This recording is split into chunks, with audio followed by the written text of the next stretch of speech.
Bracket racing isn't just what we do, it's who we are. It's how we identify ourselves. What does bracket racing mean to me? It's my life. It's where my people are. My idols, my family, my friends. Bracket racing is life. Bracket life.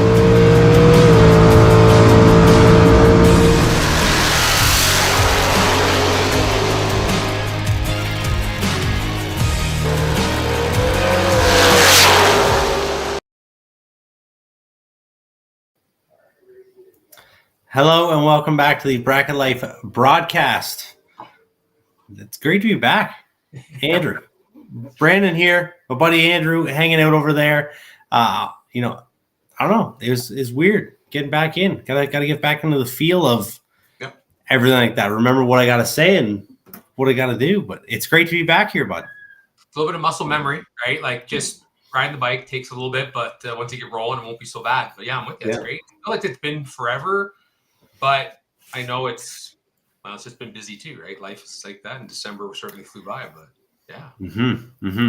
December, a little different, right? Life with a kid, everything else going on, all the exciting things of Christmas, and I don't know, it was good. But I'm glad that we're there. We're through it. Yep. We're rolling. We got episode 75.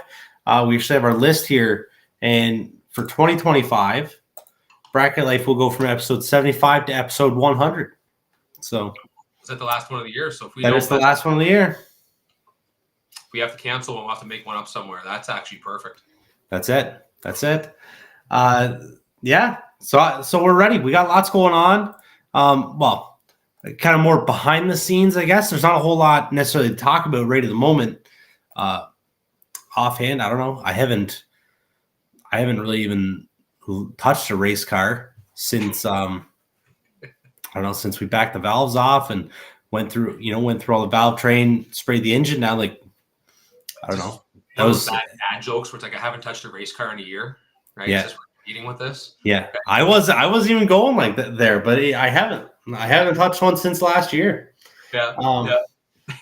That's how it is. You've been having your hands on some race car stuff, got a lot of posts going on and some new things happening for DSE.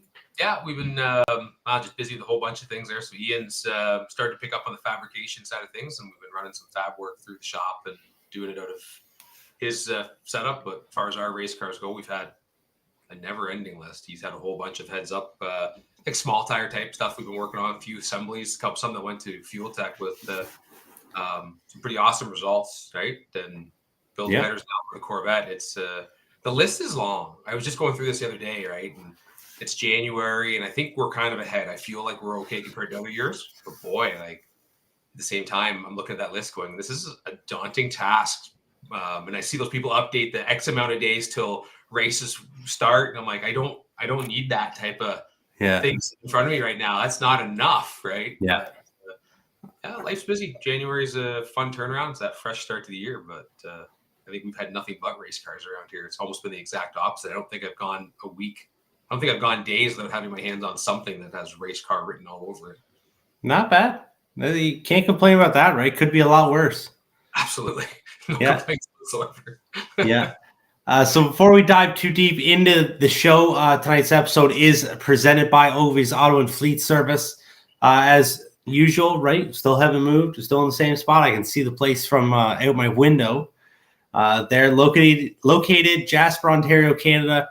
Ovi's Auto and Fleet Service can not only fix all light and heavy-duty vehicles, also a dealer for FTI Performance transmissions and converters, Jones transmission pumps, K&R Performance Engineering products, Portatree, and Raystar wheels. Visit the website, ovisauto.com, for more information. If you're tuning in live, make sure to comment. Let us know you are hanging out. I gotta make sure I move over to the chat on my screen there. Let us know that you're hanging around. And then any questions, comments, things like that throughout the episode. We have a lot of, I don't know, thoughts or updates from the last 2 months, more racing, I want to say racing industry kind of topics. So whatever stuff you think or questions you have or comments, let us know. Fire it in there. Love to be interactive with all that stuff. And then head on over to YouTube once this is done. If you're not already there, hit the subscribe button on the Bracket Life brand channel. Lots of exciting stuff going on. If you noticed at the start of the show, I did almost say welcome back to the Bracket Life branded YouTube channel. We have been working on some YouTube videos behind the scenes. Got some longer videos we're putting together. So that's the idea moving forward. But Andrew, we will dive in to the Canadian countdown. Well, we'll come back to it in a bit. The latest video you had on the Dragon Drive, Yes, that was fun to watch. I was looking forward to seeing that for many months now, just knowing what had happened and not seeing the behind the scenes stuff. But if you haven't seen that or watched that yet, go to the Bracket Life channel. Real fun. Yep. Right? It was good. And like that video, I know was a lot of work. Rachel took a lot of time. There was a bunch of different videos all cut up into one, obviously how it normally is. But to take the full week of information and content that was taken and put it all together, I don't know. It's a cool video. Really showed the stamina you need, I guess, to get through that week and the work that it does take to do. But it was great. Rachel did a great job editing the video. Mike did a great job talking about it. Something like that. Yeah, something like that. We could have had, an hour and a half long, or more with stories from that week. So that was really cool. And yeah, so check that one out. That's a good long video to check out, and then we'll have more coming through. Yeah, that's excellent. Looking forward to it. Great content. Fun to watch it.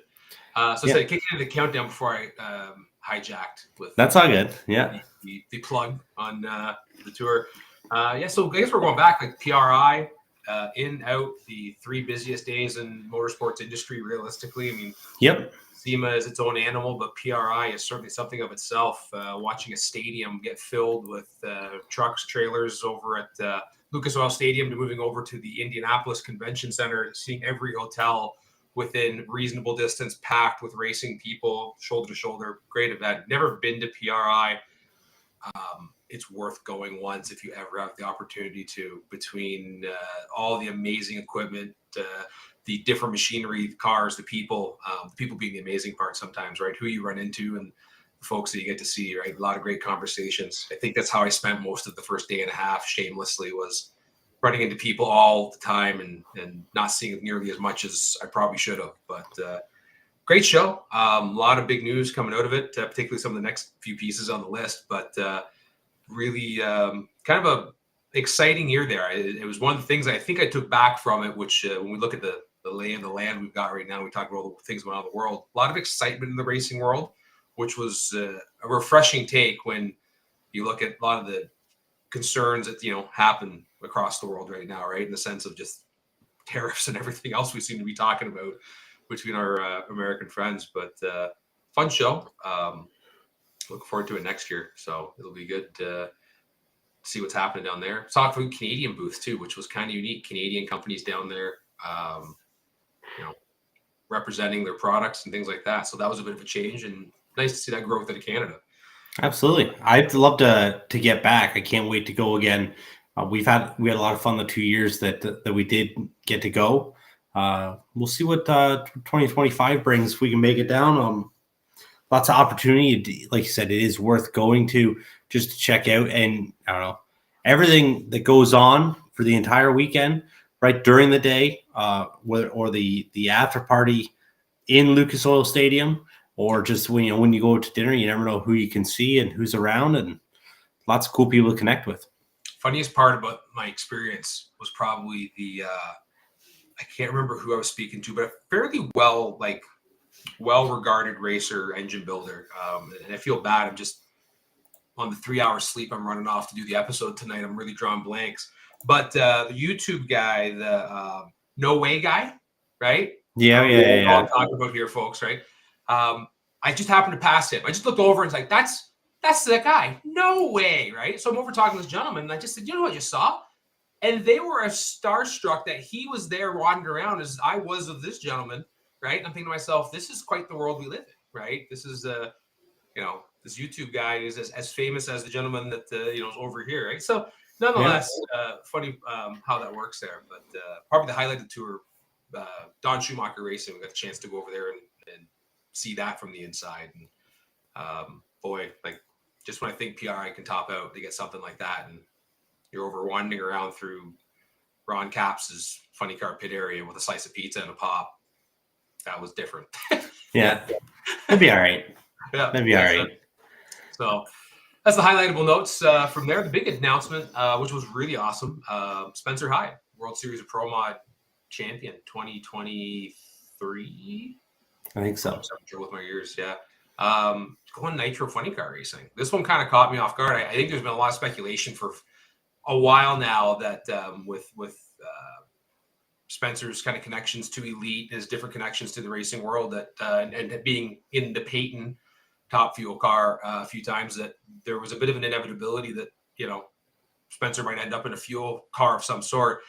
Jim Head Racing's fuel car wasn't, I think, on a lot of people's bingo cards, but nonetheless, lands the ride after Blake Alexander moved to, I'm not sure, moved to a different operation. I kind of forget where Blake ended up, but the seat was vacant. Yes, different operation. Yes. Yeah, and our man Spencer Hyde jumping into Jim Head. So they've recently had some videos there of him getting fitted up by DSP Mark and the DSP product line, getting fitted into the car. They're testing coming up. We've spoke to Spencer, and later in the show we will mention it, but we're going to have him coming on the show to talk about this, and we're going to get him at a very opportune time by the sounds of it. Yeah. But, huge announcement. He's going for the full tour. So it's been, and I'm not even sure, those of us online, I'll take the experts' advice on this, but I can't recall the last time we saw a Canadian on the nitro side on a full tour of the IHRA series. So this has been a long time and going to be extremely exciting. And Jim Head Racing is no slouch. They are a very good team. So I wouldn't say after an adjustment period of going from Top Fuel dragster to a nitro funny car, which I think is maybe just a hybrid of pro modified and Top Fuel dragster. Yeah. Wild like a pro mod and fast like a dragster. That you know, there's not a good chance you might see Spencer in some late rounds and finals. It would be cool. It's going to be exciting to watch. I'm ready for it. I'm excited to see some more NHRA Nitro stuff. I know, like we went to Bristol last year and we were really involved with the Peyton team and hanging out around that pit area. So we got kind of the more of an ins and outs feel or look at the Nitro stuff and how that works behind the curtain. You know, so that was a lot of fun. And so hopefully we can do that some more this year. And then I know that, you know, we've done some stuff with Spencer before. Obviously, Mike and Vicky worked with Spencer and been around. I think, I'm not sure, they didn't go when he was running the Peyton car, but have talked with him a few times. And that could potentially be some, you know, we get to go hang out with a little bit this summer. We'll see. Yeah. But that'd be cool. I'd love to just to go to some NHRA races and then go meet up with them would be pretty wicked. So yeah, we'll see what happens. So Spencer, while I guess this was after the funny car announcement, then he was running the pro mod, or was the Snowbirds before that? I can't remember. It was a month ago. Snowbirds were before PRI. They left the Snowbirds the weekend before PRI. Correct. Yes. Snowbirds and went to PRI because there was quite a few teams that had cars and rigs leaving from races to head to Indianapolis for the PRI show. So had his outing at the Snowbirds. Great showing. Ran into an unstoppable force. I think it was Kai Kelly that put a stop on Spencer on his way to the Snowbirds win, which again is almost a known subject, albeit not necessarily Canadian, but it's still one of the coolest things out there, in my opinion. But it took the weekend after, so it was a heck of a week for Spencer after a great showing at the Snowbirds, and you know, heading on over to become the latest nitro top fuel funny car driver on the planet. Yeah, really cool. Absolutely. We got a comment fired in here. Craig Johnson, I don't really want to, I was gonna say badass racer. I was gonna try and avoid that, but that's what it is, right? That's what Craig is. Great racer from the BC area. Race a lot there. Race a lot of Mission. has raced at Rad Torque Raceway and I'm sure all around Alberta. Craig doing a practice race for Western Canadian racers at Mission Raceway Banquet February 1st. Looking to pay over $2,000 for that event, thanks to sponsors Johnson's Custom Exhaust, Titanium Auto Group, Portatree Timing Systems. This is Bracket Racing Elite and Staging Light Graphics. Good for you, Craig. Should be a lot of fun. Love to see everybody or different folks trying to organize some races, right? And get more involved. That's going to grow the sport and keep it better, right? Then for sure it doesn't get stale, right? There's always somebody new trying something and trying to, if you participate in a bunch of events and then think maybe you can do something and add more value to the racers, and why not give it a shot? So that should be fun. It is, indeed it is. So Craig will have to send us some updates for how the event does go. Andrew, back to Florida. Yeah, we had some bracket racing going on. Yeah.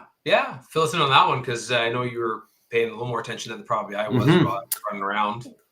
So that was the bracket racing stuff. I don't know. There was a bunch of Canadians there. I'm not sure that really anybody did any spectacular results. The biggest highlight for the Canadian racers was Fred Anger in the wheel standing Chevy 2.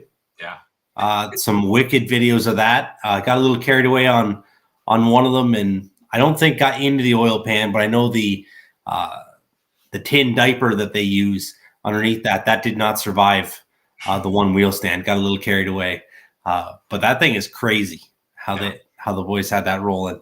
Kind of Robbie Martel, from Vermont, not officially Canadian, raced in Naperville enough. Part of the Bracket Super Tour. We adopted him. We take him in. We take him in. That's it. He was parked with Canadians when he was down there too. Robbie I can't remember which event it was, but for $10,000, he was in the semifinals both 2 days in a row. I believe the Friday and the Saturday. So Robbie had the biggest success, I believe, of the few weeks down there.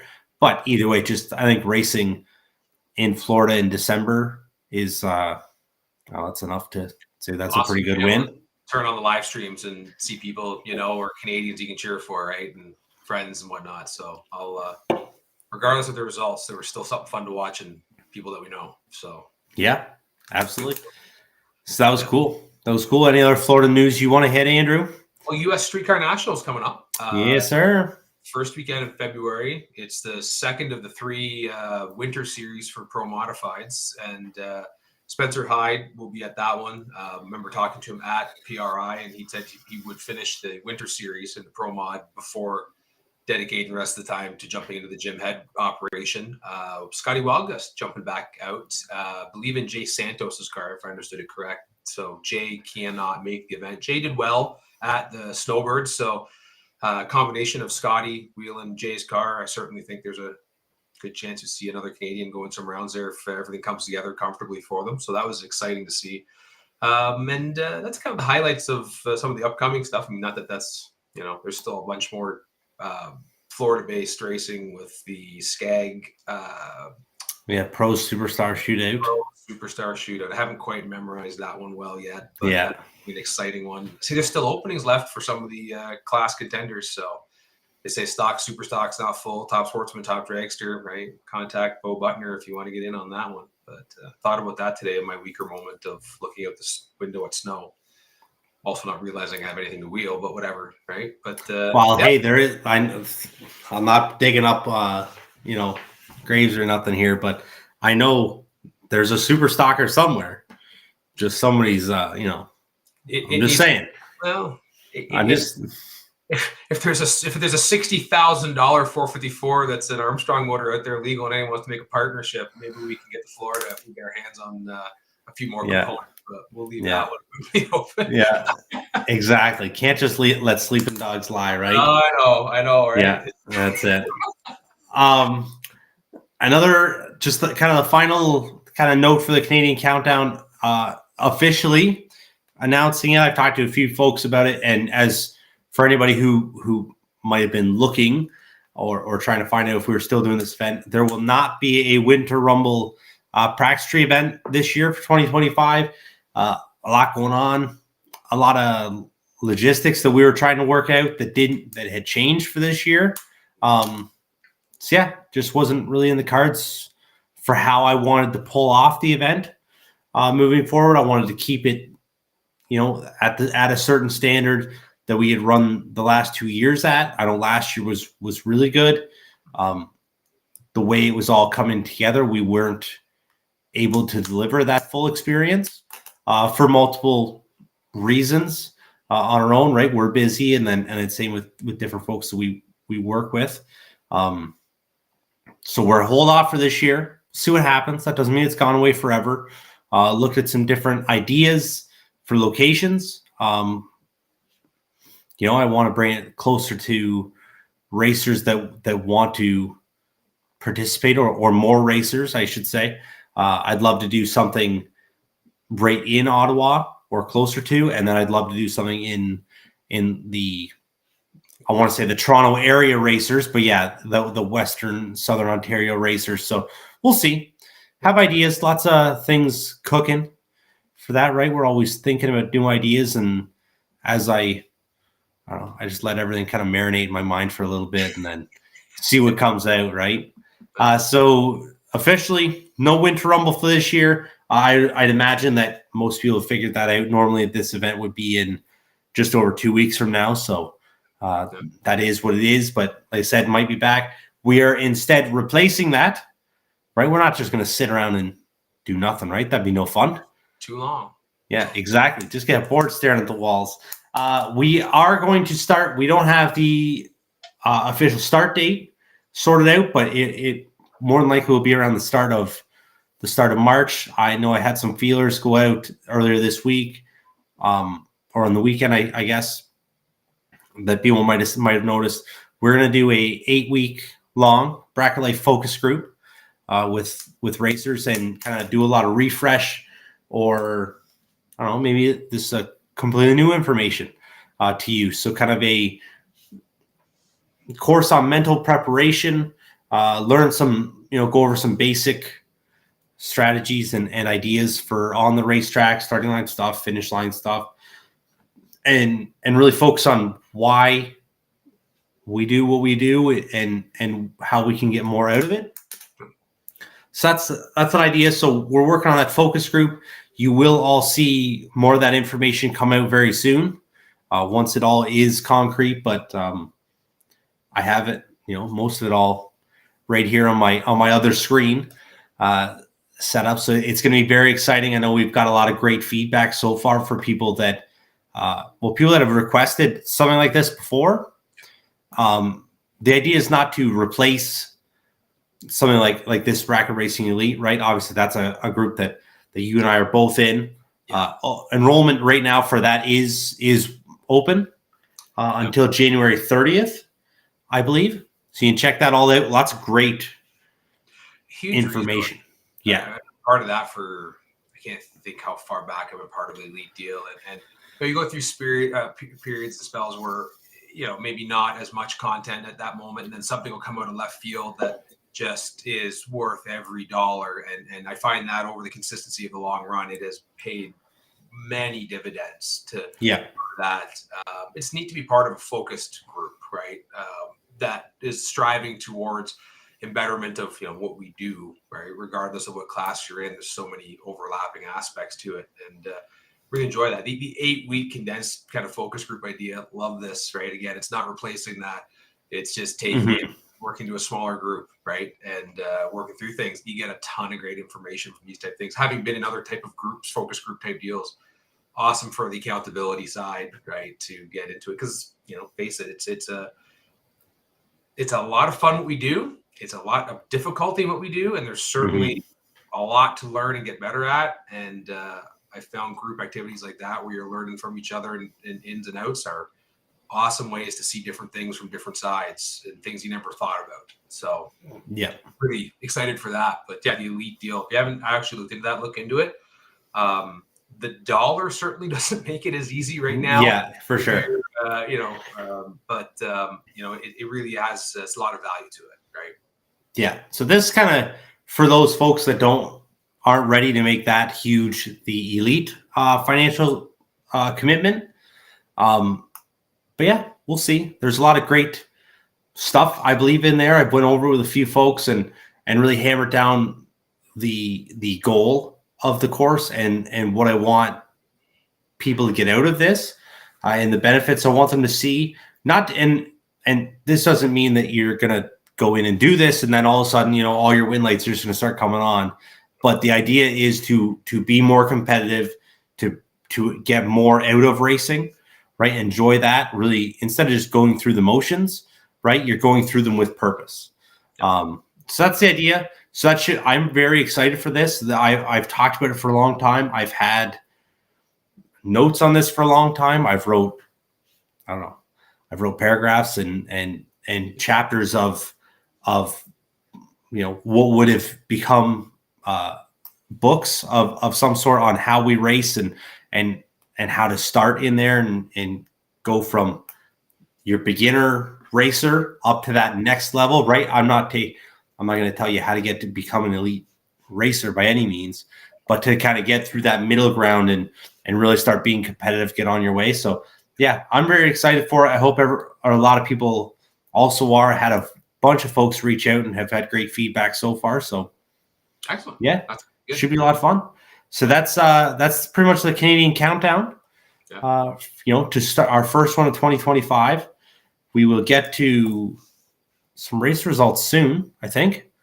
There'll be things. Well, U.S. Streetcar Nationals are going to have some, and I know there's a few more Canadians going down for other events. You're going to get into some of your small tire stuff coming in.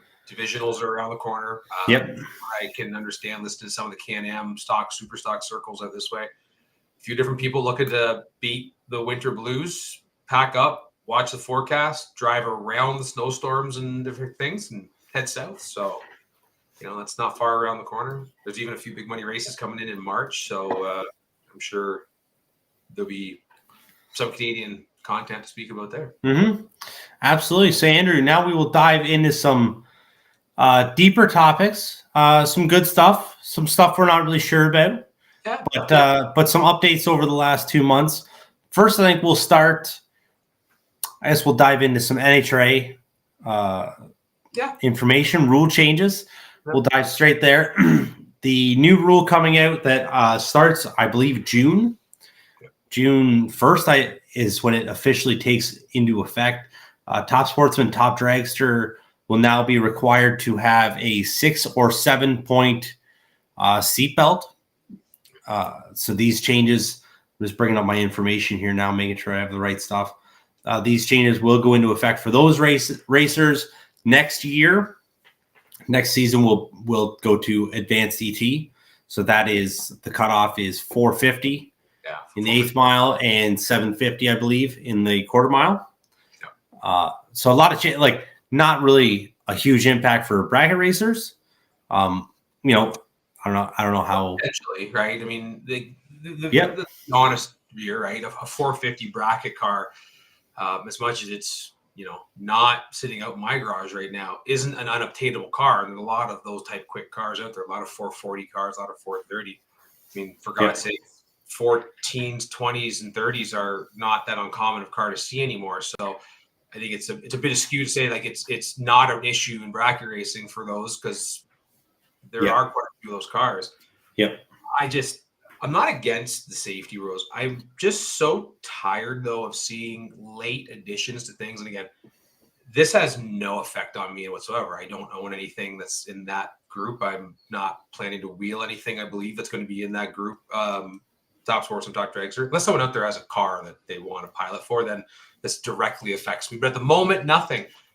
But it's just continued late. And I say late. I know it was the end of 2024, but the lead in on this. I mean, there are cars commissioned all over the place in shops, new builds, rebuilds, fresh builds that this may not have been known about. And you get these large changes. And these are different setups. I mean, I know it's just a conversation of 6 or 7, but these are mounting points. These are fundamental changes, a late addition.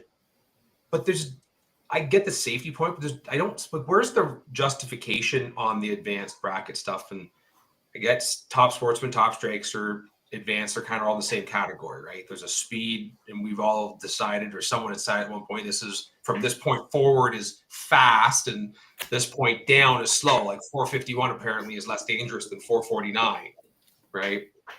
But I never see the justification. This happened with the Hans rule last year. To be quite frank, it's almost entirely what parked me from wanting to look at anything IHRA was at 990, at 150, or 150 mile an hour, whether you went eighth or quarter. If you wear them, I'm not suggesting anything negative. This isn't a conversation about saying, if you wear them, you're this and that. If you have a 6-point belt, you're this or that. If you wear a Hans, just that. It's just flat out, there's nothing that tells me why you've done this. Show me the rationale. Show me the report. Show me the information. You can show me the people who got out of the cars and they were fine. 100%, I will buy into that. Look at that person is okay after this incident and the equipment they're wearing. I can conversely show you the same type of people who've gotten out of similar cars with different equipment, not of that variety, and point you back and said the same thing. So somewhere there's paperwork, right? Unless they're just taking these rules and putting them in place to sell equipment. I don't believe that's the case. Show me the rationale. If you're going to continue bringing out weird rules and saying we're going to do this, you're just pushing more people away from some of the class racing side of things. If you're the NHRA, and this isn't, it's kind of turning into a down with NHRA type conversation. It's not intended to be. I very much think it has its place, and high tides rise all boats, but you're not doing yourself favors, right? You're pushing people out on necessarily rule changes that don't have a lot of runway. This comes from someone who had a car who had a rule change advanced. We bought the chassis for the Roadster before the gusset rule was in. And what that means is there needs to be a triangulated gusset put on the roll cage of all the Roadsters, maybe even dragsters. I'm not sure on them, but essentially it was the whole. I haven't seen any on dragsters, but probably just the Roadster, right? Mm-hmm. So we bought the car 3 years before that. 3 years of manufacturers either putting them on like my manufacturer did or others who didn't. But the reality was there was a 3-year long process. It's coming. It's going to be a thing. Might have been 4. Some of these other rules don't have that. And I think that's frustrating if you're trying to get in. And I know a few different people I've spoke to who had ideas of wanting to get into doing some NHRA racing, who this is now, and you can sit here and talk about the cents and the dollars that we have invested, and is this really the deterrent? But there's a breaking point for everyone, right? Another $400 set of seatbelts that every 2 years are going to expire, right? Is simply just one more step towards saying, well, you know what, never mind, in my opinion, right? And, mm-hmm. This has been turned into a bit of a rant type deal, but in all honesty, I don't see how these are smart maneuvers, right? Yeah. And if they are, then show me that they are with some information. You can tell me all day long it's better for me. I know for a fact not drinking this energy drink is better for me than drinking it. I'm still going to make the decision as an adult, but you haven't proved to me it's going to kill me tomorrow. So show me some information. Right? Yeah. That's all I want to see when you start bringing some of these things that will have direct effect on some of these middle parts of the racing. It's different, I think, on the pro level, but faster sportsmen, and even not even faster sportsmen, does the 150 rule for the Hans device is a super gas, super street applicable rule, even super stock, right? Those are not high up the food chain for classes, right? That have direct implications, right? Indirect financial ones as far as anything else. For years, I couldn't wear a Hans in the Corvette because I didn't fit in it. I was far too big a guy for it to work.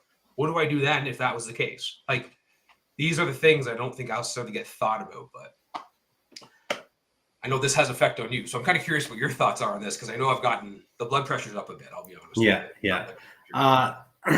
That's, well, like I said, right? This will have an impact on what my plans were. I don't know, like everybody can, you can say about this whole deal, right? Because now for a new set of seatbelts that is the 6-point harness, which side note here, Pro One Safety.ca has lots. They're on their way to be in stock now. I was talking to Jay earlier today, getting some updates, information on this because I wanted to have it for the show. So seatbelts from Pro One will be $400 for the 6-point setup. I believe the Pro 1 setup, you do not need to weld new brackets or mounts into your car. I have not seen them. I do not know this for a fact. I'm not telling you, I'm not saying all this, but this is what I believe, is that we don't need any big weld jobs, and we're not taking the seat out and fabricating onto the chassis. But we will see. I know American Race Cars has put a bunch of posts out on there of how to run seatbelts through their chassis that will allow you to do that without making big changes. So that's a big worry, right, for that. But so for someone like myself, interested in running the NHRA National Open Series that we have, interested in eventually getting into NHRA divisionals, into maybe potentially running some national events, I would love to try that side of it. I'd love to try it in Top Dragster and Supercomp. Top Dragster right now, if I want to do that for this year, my car, like, just because you're entered in Top Dragster, I believe you need the 6-point harness. So, you're making these changes. So $400, and then, you have your license, which your license is great. That is good resource that people should have, has all the insurance and whatnot that's covered under that. So I believe the NHRA license, I want to say I read that it was like $300. I can't tell you offhand. Yeah. I know I think at one point it was closer to 100, but same as everything in life, right? It goes up. So that is what it is. So, to get into this, you need the 6-point harness, the license, chassis certification, and then potentially a new fire suit for depending on how fast you go. So like we're getting into a large financial commitment for this, and then for the style of racing that I necessarily run, to not get the same return back out of it, right? When I go and run, the Bracket Super Tour, for example, there I can pay for my season entry fees, buybacks, right? Like when I wrecked that engine in April, that I unfortunately did not win enough this year to cover that. But through running the tour and running Lustville events and Naperville events, then I've been able to cover, entry fees, buybacks, things like that, so I can keep going. And that's how I've really fortunately been able to race for the last, I guess, 6 or 7 years. Yeah. And doing it that way. If I start investing more in this NHRA race, right, my overhead to start the year is going to be higher, and my return cannot be close, right? Like winning or losing has no impact on that. If I won every race, I'm not going to have the same return than as I would, you go run a few tour events. And it's tough. Like there's difficult parallels, right, to these two things. Yep. There's forms of racing going on here. As much as sportsman and dragster or just fast bracket, it's still its own contingent now of class racing, right?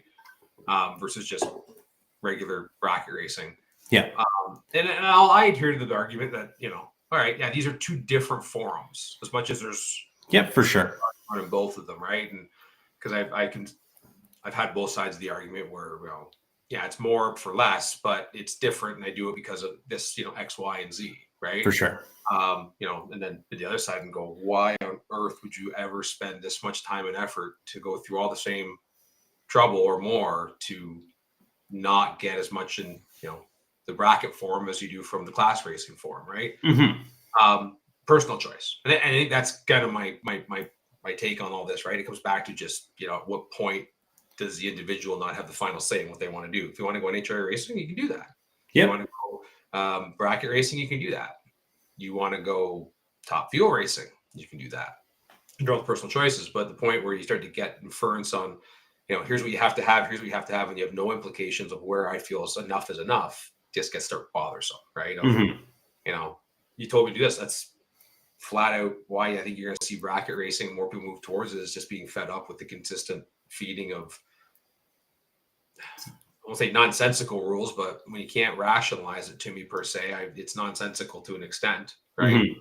And tell me 100% why, and it will continue to be a barrier to an extent. Yeah. a bigger barrier, right, for some more than others. But from that standpoint, I don't know. It's. I find it's tough because, like as you said, there's not like if there was we're doing this change of the 6-point or 7-point, based on your preference. But like this is why.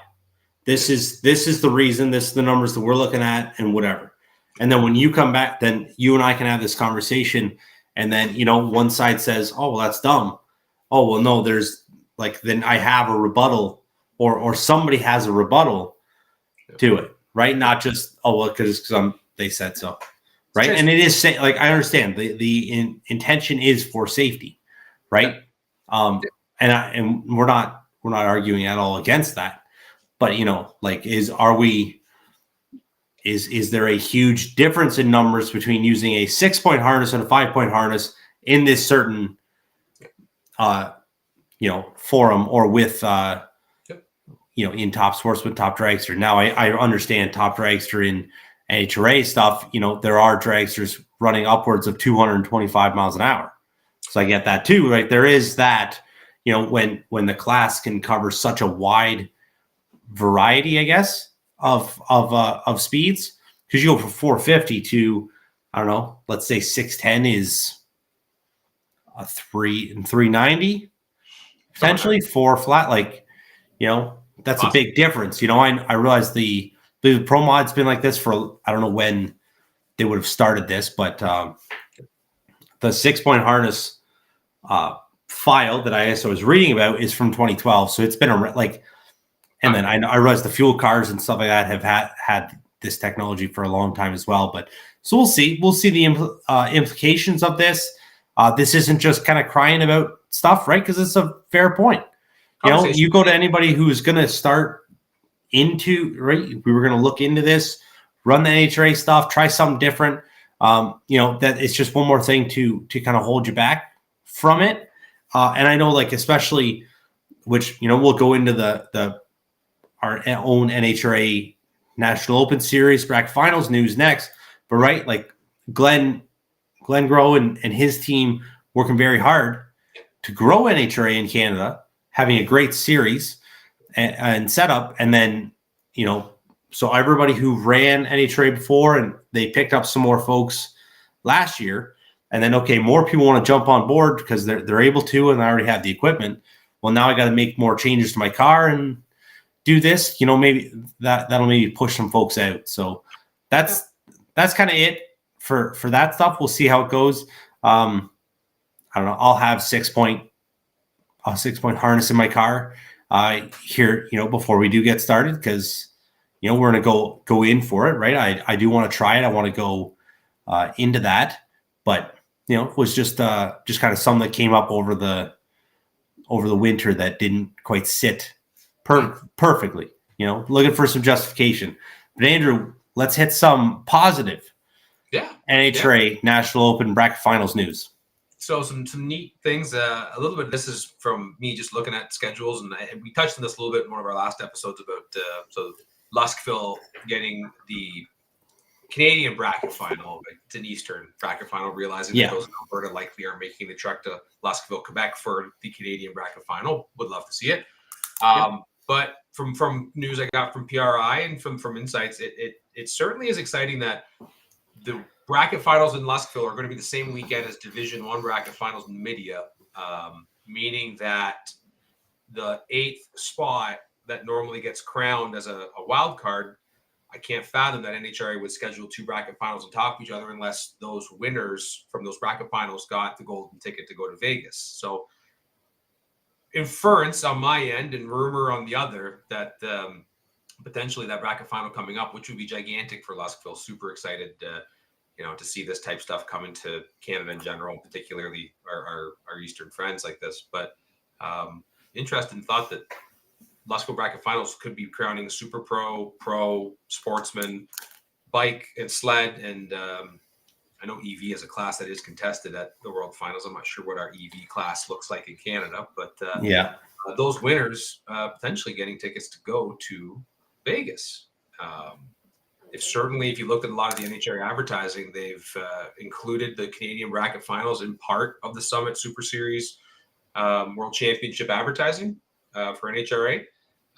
There's been word that one of the major parts suppliers that has been a long time in supporting world final type endeavors for associations is close to signing an agreement for Canadian racing.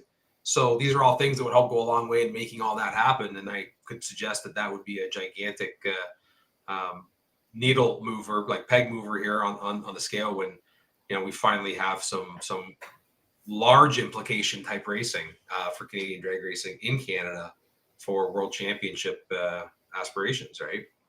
Yeah, it's exciting. I know it's you and I had some behind the scenes conversations before the National Open Series started.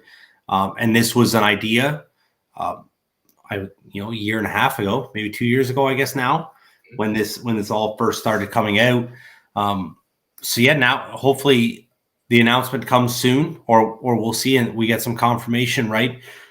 But lots of exciting stuff, and that's kind of why, not necessarily for that reason in particular, but the support that this series is getting, it's something I'd like to be involved in and give a try to and try and support. So, I know, listen, obviously we just went on this big NHRA, anti-NHRA situation here, but it is something that I would love to try and am going to do. And because the series and supporters of that are putting a big effort into trying something different and offering more to the customers and racers up here. So we'll see, but it should be exciting.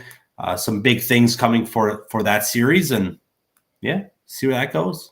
You got to have balance in life, right? For every good, you got to have bad. For every bad, you have a good. So this is the opposite, exactly conversation, right? Yeah, no, I think it's to be exciting. I hope that announcement comes sooner than later. Mind you, I still realize and take for granted that it's January, right? It's that's it. Winter seems like it's been forever, and it'll be a little bit longer still. But certainly something I think that if is known about sooner, then honestly, the ability to adjust your racing schedules to accommodate these things, if that's what you want to do. I can't, the thought of being able to win your ways down to Vegas, I'm not sure how one could get there, but I would love to have the problem to figure it out. Right? That's it. Exactly. And, so what excited for this was looking forward to hopefully hearing more soon about it. Certainly the National Open is growing across Canada. I know the Western racers have seen a few more additions to the schedule out there for the National Open races out west. So cool to see. I know there's a big contingent in out east that are into class racing, and we certainly follow quite a few of them from the west. So again, just figure out the 6-point harness deal and their weird rules, and the rest of it's all pretty good. So. That's it. Could be worse, for sure. So talking about worse, I don't know if that's the right intro, I guess, here.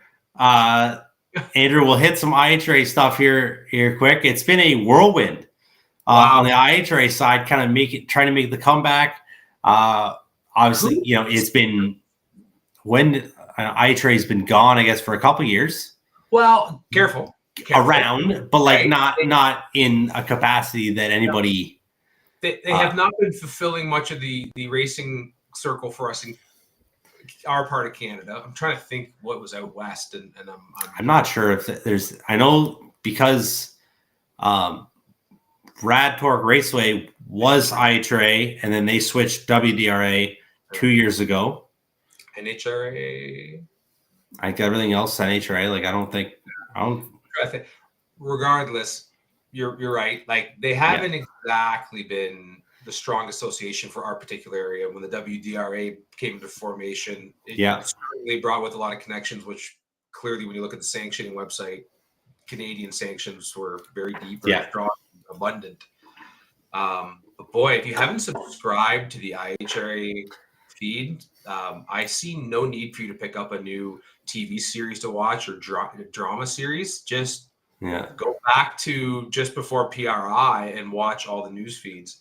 For those who haven't paid attention to this, we've gone through the aspect that IHRA has brought in a brand new president who was well known amongst those who used to follow or know of the ADRL. I don't want to get myself into legal implications and name names because I know that was a problem at one time, but it won't take much to figure that part out.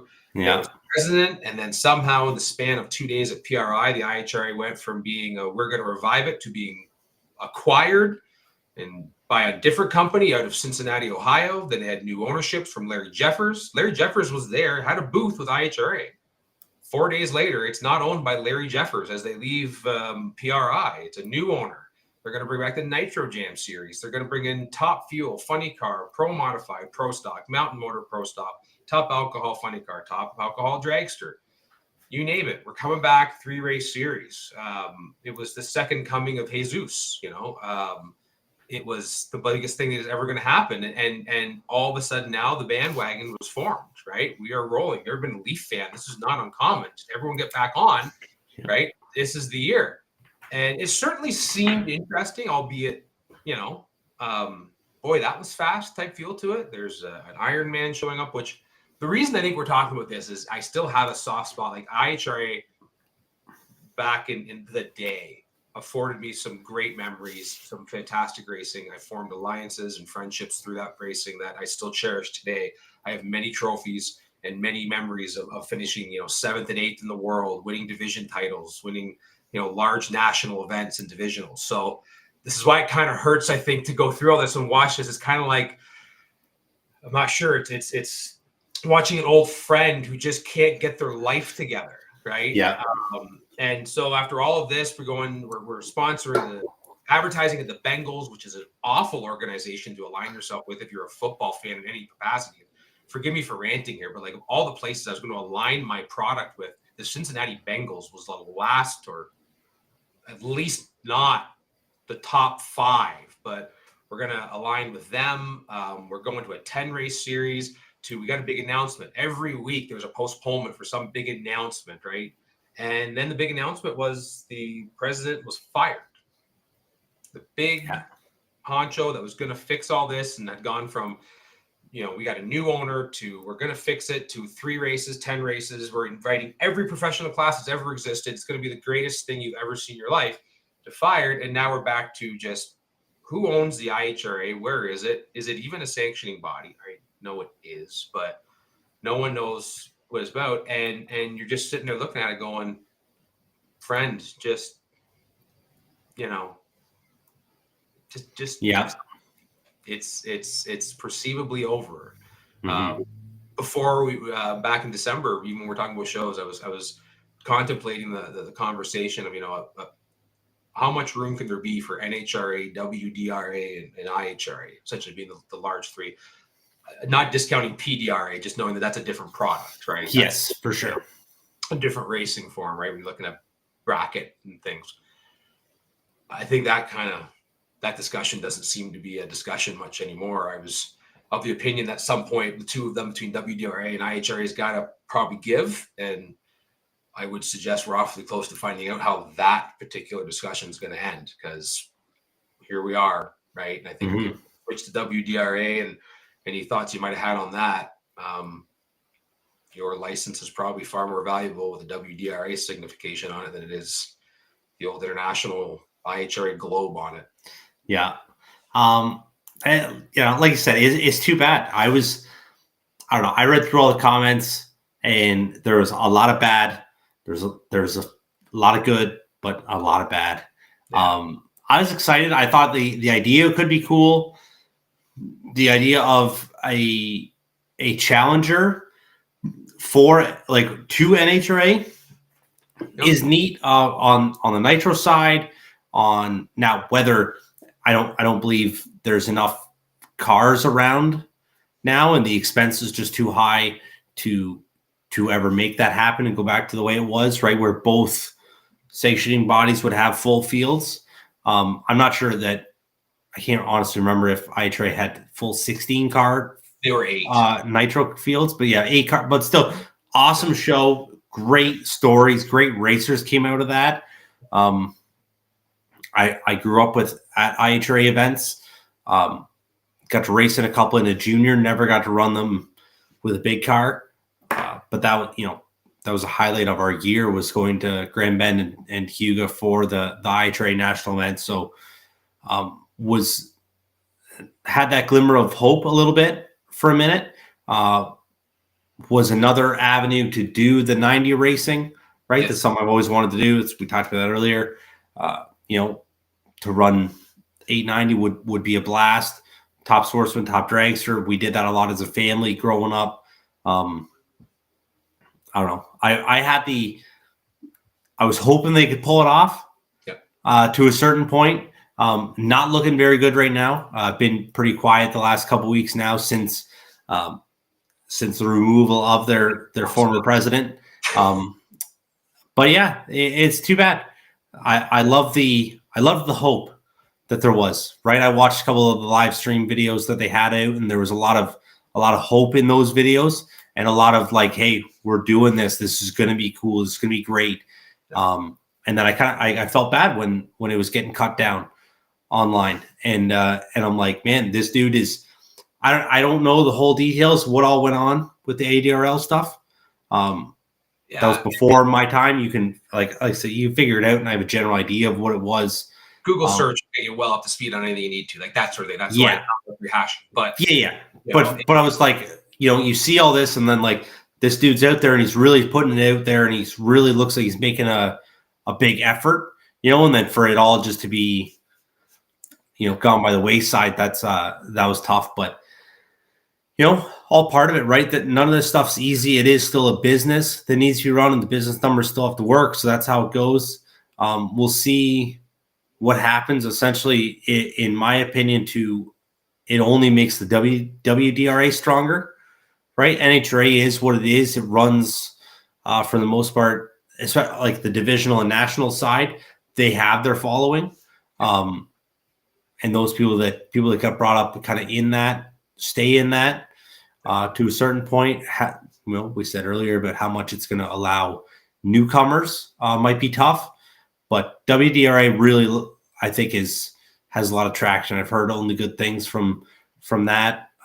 If I was part of a member track, I'd have my WDRA license and all the setup there, and if there was an option to get to that World Finals race, I'd do everything I could to making that happen, so that would be, it looks like a sweet deal and really made for the racers. So we'll see. Well, and you're 100% correct. Like it offers a similar product in a different manner in the same marketplace, right? Mm-hmm. We've got championships in NHRA and we've got a world champion WDRA and Drew Buchner, almost had two in the bike sled class, right? Like, it's a different avenue of getting yourself there. You don't got to figure out how to go to Vegas. You can win your way in different capacities than if you're at the NHRA. It's certainly their stock. If it hasn't, risen already, it will be shortly with kind of the way things are going. And kudos to them. Like, give credit where credit's due to WDRA. I've always been, I won't say leery. It's not that. I think there's a lot of people inside the WDRA who've done a fantastic job, but I was always a little bit worried to see how this was going to all kind of shuffle out, right? And they didn't get too ahead of themselves. They had strong kind of let's survive, then let's learn, then let's grow, back to that 3, 5, 10-year type plan. And here we are today. They are probably the second strongest sportsman bracket racing sanctioning body in North America. Mm-hmm. I would not have necessarily been as comfortable saying that a few years ago. It happened at the demise of a different one, but the reality is that's how it goes. That's how that goes, right? Yeah. So, kudos. Like I'm kind of through this. I'm a little excited to see how WDRA takes this. I mean, not that I'm expecting them to react to whatever's taking place in the IHRA, because it has no effect on the Canadian market, realistically, right? Mm-hmm. But the fact that there's a bunch of IHRA tracks and some very significant tracks, like Dragway 42 is an IHRA track, right? Quaker City, and I'm speaking more specifically the geographic out on this end of the world. So for those from different parts of Canada, this means absolutely nothing to you. I get that. But these are significant tracks in our area to race at. And they are with that sanctioning body that everyone's going, what's up?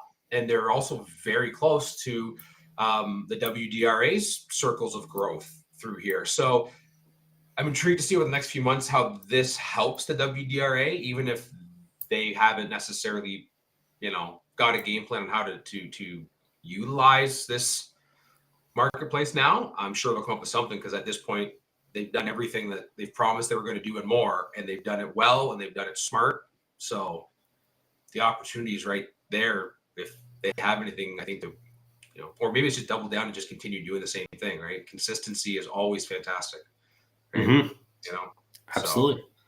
Let your customers know what to expect, right? And deliver that. So that's about that for, episode 75. Start off 2025. We had some good. We talked about some bad. It was a good little mix. I don't feel like we get really into the not the bad side, but like we don't usually criticize a whole lot on here. So it's good to let out some of that a little bit. It's been a long winter. Maybe that's it. We're just sick of the snow. Yeah, I just want to see good news all the time. Yeah, right? Exactly.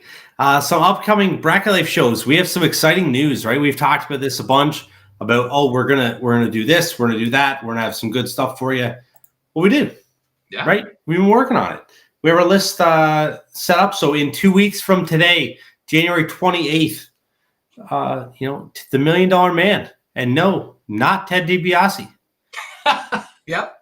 Jeff Verity coming on the Bracket Life broadcast. We're going to talk to Jeff about the differences between big money racing, local racing, grassroots. I don't want to say grassroots stuff, but that idea, right? Running at your local track versus running on the big money scene. So that'll be really exciting. I'm excited to talk to Jeff. So great conversation there in 2 weeks, and then a month after that. So there'll be another episode. We'll see, that'll just be the two of us again. We will get back in there February 25th with the newest funny car driver, Canadian funny car driver, Spencer Hyde. This will be after Spencer has been in the funny car doing some testing. So we get to have that full conversation on the differences between Pro Mod, Top Fuel, and funny car now. So that'll be exciting. Always great conversation with Spencer, and he has got his whole world has gone crazy in the last, essentially since the World Series of Pro Mod win, and great for him, right? He's doing awesome stuff. We talked about it a little before the show. We wanted to bring it up. I think it's awesome following Spencer on Instagram right now and Facebook, everything that gets posted on both channels. He's doing a lot of great stuff. He's putting in the work, that social media impact does have a big impact and travels very far. So good for him, everything that he's doing. So it'll be cool coming on, talking to him once again. Following that, we will have Matt and Antoine from Jet Promotions. Yep. They're coming on. Jet Promotions having some mainly out of Ohio events, I believe. I'm not sure they've. Yeah, so they ran the Gold Cup at Empire last year. So Antoine and Matt are based out actually New Jersey area, but race a ton kind of New Jersey heading west, right? So great presence, lots of people known as you head out towards this way. They're heading to, and I feel I'm going to mess this up because it's always Thompson Raceway Park in my head. But Kuno, I struggle with this one. Raceway I will Park. find it. Yeah, the pronunciation of it. This is why I'm not an announcer, because I just could never get through this. I would mess up the name Smith if you gave me enough chances at it. So, but they've got a big event coming up this summer.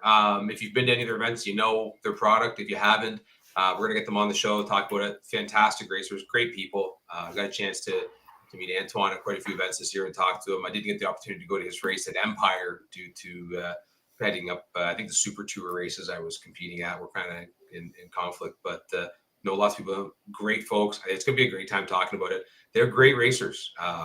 Antoine's spent some time with them at Bristol, and he's, he can lay some great laps down. Super look forward to meeting Matt. Haven't spoke to him yet, but great guys. Those who raced it at Empire had fantastic things to say.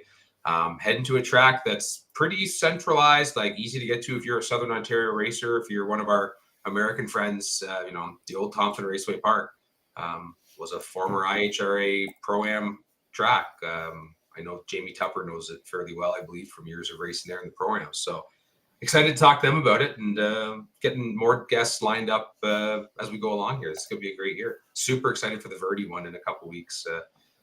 if you've never had a chance to really get to know Jeff Furty's backdrop, I mean, yes, he's won $2 million races, and he did them the same year, and he did it on an open trailer in a truck, you know, with a Pontiac motor in it. Yeah. You know, and he's not. I ran into him in Bristol. He decidedly ended my chance at the $1 million race he won, and I've got to know him a little bit and talk to him over the years, and he still rolled into Bristol in an open trailer in a tent with a pop-up tent to put beside the trailer in a dually with a powered Pontiac. Truly down to earth, fantastic racer. I love the conversations with him. It's going to be great. So worth tuning in. Absolutely. Some exciting stuff. So we're, you know, just keeping it coming, right? Keeping the momentum rolling. It looks like we're going to have a lot of fun this year on the podcast. Excited for kind of a fresh feel to it. Yep. Absolutely. All right, guys. Thank you all very much for tuning in. All the comments we did see them all. We didn't get to hit too many of them. I know Dave had a few great points there that we did miss. Jeff Coleman, Happy New Year, everyone. We didn't miss that. Happy New Year, everyone. Happy New Year. Yes, absolutely. Thank you guys all very much. Thank you, Ogilvy's Auto and Fleet Service, supporting us as always.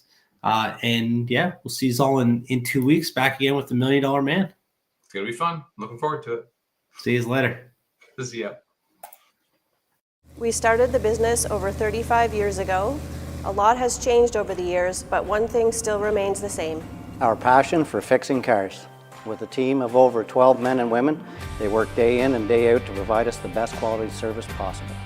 From light and heavy duty vehicle repairs and maintenance work, diagnostics and racing transmissions, performance parts and Jeep upgrades, automotive detailing, Used car sales, and towing through our sister company, AC Towing.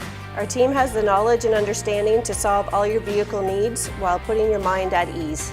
Experience the Ogilvy difference. it's worth the drive.